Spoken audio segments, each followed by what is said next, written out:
Friends, Tears, and Broken Wings by TheFollower.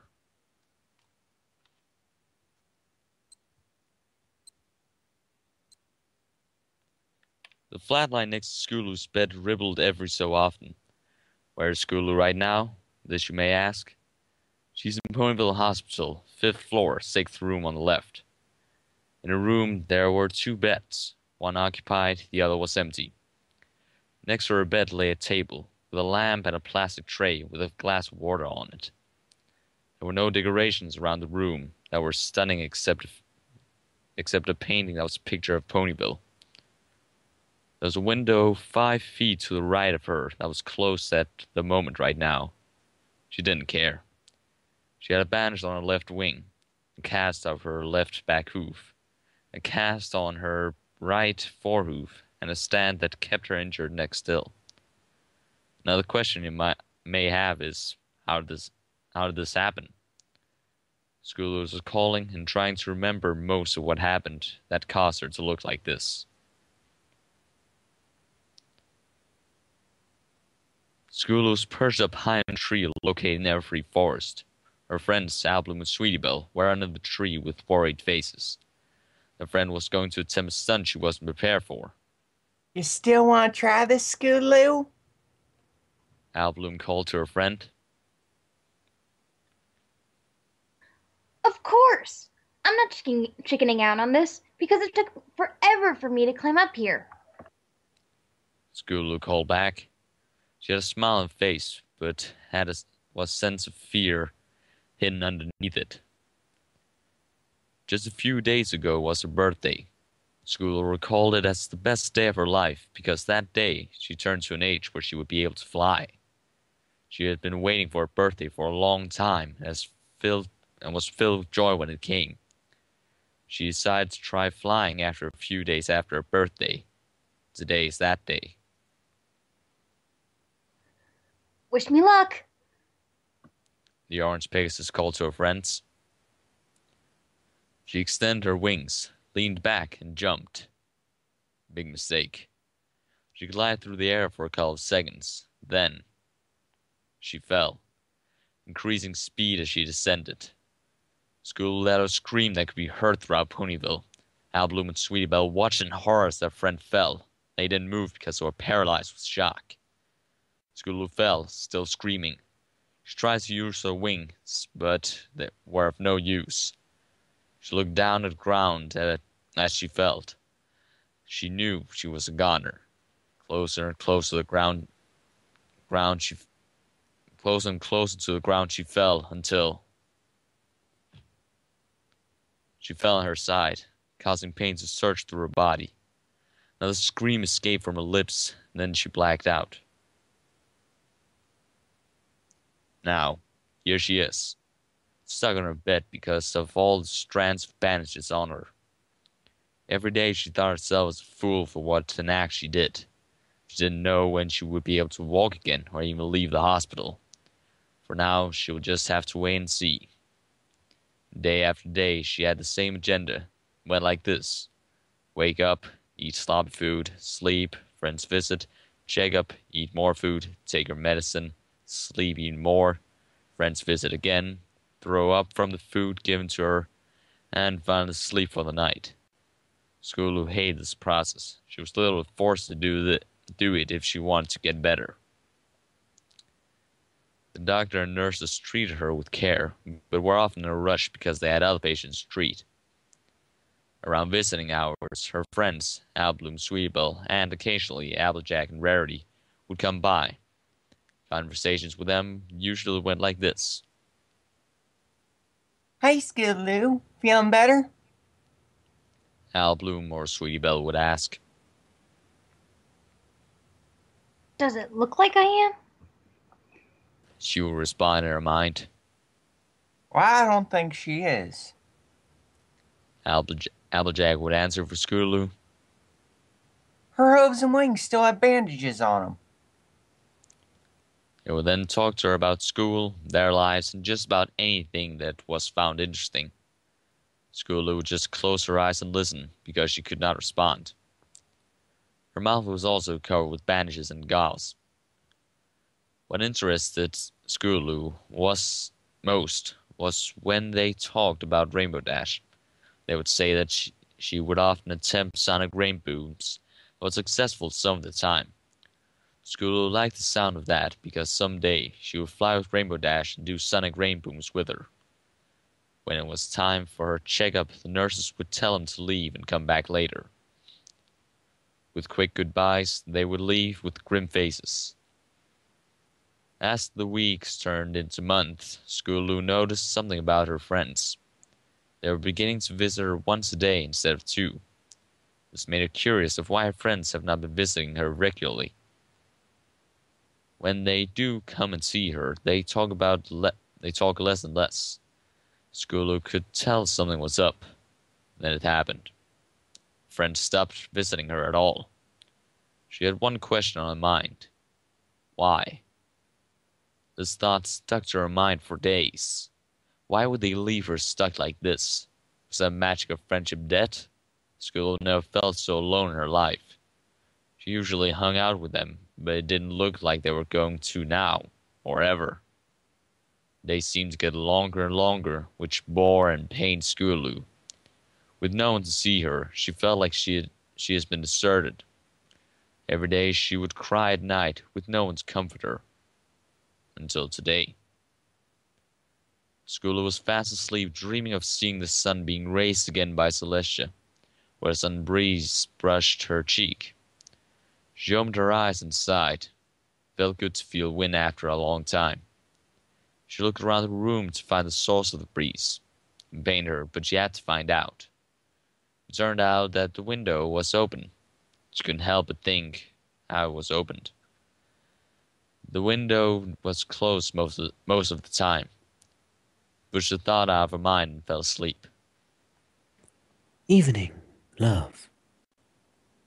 A voice Scootaloo never heard before said. The voice sounded like a cold's. She opened her eyes with a shock, turning her head towards the sound of the voice.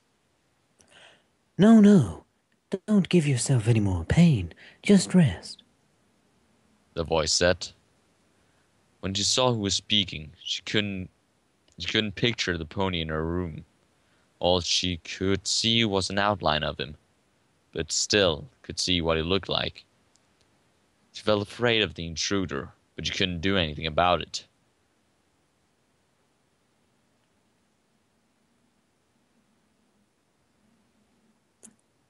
Well, it seems like you've had the worst time of your life, love. The cold whispered. I'm here to tell you a story. What the hey is going on? Who is this guy? And what is he doing in my room? Why is he calling me love? Scootaloo thought. She wanted to call for help, but she knew she couldn't. Her mouth was covered with bandages. The cold began telling a story about a young filly Pegasus on a journey to find out her talent and earn her cutie mark. Scootaloo turned her head when she heard this. Is he talking about her? The cold continued talking and said that the Pegasus climbed over mountains, explored the darkest caves, and battled Mother Nature. She traveled through towns and villages, stopping here only to rest for the night. Stopping there only to rest for the night. She made friends along the way, but left her once they found what she wanted. The Pegasus traveled alone, trying to find out what she is here in the world. The cold continued talking and talking. Scootaloo fell asleep. He smiled and left without a sound. Next morning didn't seem too boring for Scootaloo. She had the best night of her life. The way the cold spoke and told a story was simply amazing. The following hours seemed to be also less boring. She had only one thing on her mind now, for another story told by the cold. She didn't care anymore of her friends or if she was ever going to get better. She waited for the night to come again. When it was, she would wait for the cold to come back. It seemed like forever to Scootaloo, until he came. Miss me, love? he said once he returned. Scootaloo tried to nod and was successful. Haha, thought so. The colt responded with a laugh. He began telling a different story than last night. It was about the same young filly meeting two other ponies in the same age as her. They became instant friends and accompanied her journeys through the world. They never left her and was happy to be with each other. They all overcame the terrors and obstacles of the world, and still the young filly never found her true talent. Apple Bloom and Sweetie Belle. Scootaloo knew the colt was talking about her friends. She began to weep softly. The colt knew what was happening and stopped the story. Well, I better be going now, love. Good night. The colt whispered and left. Scootaloo was alone again, more sad than ever. After her friends stopped visiting her, she stopped caring about them, but after hearing the colt's story, she wanted to see them more than ever. After many minutes of crying, she fell asleep. Day after day, the same colt returned and told her stories about the young filly and her journey through the world. She defeated manticores, hydras, and dragons. She crossed seas, catacombs, and ruins, finding anything that might help her. One story that interested Scootaloo was that the filly was able to successfully create a sonic rainbow. This made Scootaloo's heart skip a beat, and she liked it. Story after story, the colt told Scootaloo, it got more intense and interesting. She never wanted an end to the stories this mysterious colt told her. Every night when Scootaloo would have enough of the stories, she would fall asleep with a smile on her face, and the colt would leave to wherever he lived or where he was needed. It's been almost a year since Scootaloo been in the hospital. 12 months of pain and joy. This also meant other thing. It was almost her birthday, which was tomorrow. Over the last couple months, her hooves and wings have healed. The only thing left was her mouth/face. She didn't expect them ever to heal, but she didn't mind. As long as the cold visited her, she was happy enough. Today was going to be extra special, because last night, the cold said he was going to have a star for her that she would like. Scootaloo was excited for the night to come, that she couldn't sleep a wink that day. Finally, the sun went down, and night was set all over Ponyville, and so the cold arrived. Hello, love. The cold whispered. Are you ready for this? Scootaloo nodded her head, dying to hear what he was going to say. He told her the young filly had entered a cave where no pony had ever left, sure that if anyone was able to find the secret of it, they would be gifted with anything they wanted. Young filly didn't know if any of this was true, but it was worth a shot. With the friends, they entered the cave and explored it. They took twists and turns, left and rights, ups and downs, until they came to a large room. As soon as they entered, a voice called to them. Welcome. You have reached the end of this cave, and your lives. The ground shook under the young filly's and her friend's hooves. The wall began to collapse, and so did the ceiling. All 3 ponies screamed with terror. Suddenly they spotted an opening with light pouring out of it on the ceiling and ran towards it. They climbed falling debris until they reached it, and when they did, young filly's friend fell, but were able to grab onto the sides of stones they were climbing on. The young filly looked back towards them and tried to help them up, when the voice spoke again. No. It's either you live and tell the world what you saw here, or you stay and die with them. The young filly was in total shock and terror. This was the biggest decision of her life. Live or die. She looked back and forth towards the opening and her friend, with teeth gritted and worried faces. Choose already! the young filly thought. She then chose to help her friends. Oh well, I had a good run. She thought. She lifted them up and hugged them, with tears in her eyes. The rumbling and shaking stopped. All three ponies lifted their heads to see why. That's when the voice called to them again. Congratulations. You've done what no pony has ever done. You've stayed and helped your friends, instead of leaving them in despair. All other explorers have came with their partner and abandoned them. They were deceased as soon as they left. But you have stayed and helped your friends. You may go now. And just like that, they were outside again, feeling shocked and joyous. The young filly's friend drowned her in thank yous and tears. They fell in for another hug and left the cave without a word. Young filly learned something from this. She cared for her friends, and they cared for her too. Gold smiled at her and said the last words he would ever tell her. It looks like you've had your fill, love. It's time for me to go and tend to the other things that are needed. With that, he began to walk away, but turned around and whispered. Happy birthday. At the sound of those words, Scootaloo was dozing off and finally fell asleep. Next morning she was in for a surprise. The nurses and doctors greeted her with happy birthdays. She smiled when she heard this. She was going to have an even bigger surprise. Around the last visiting hours, the nurse told her someone was here to see her. What could that be? Scootaloo thought.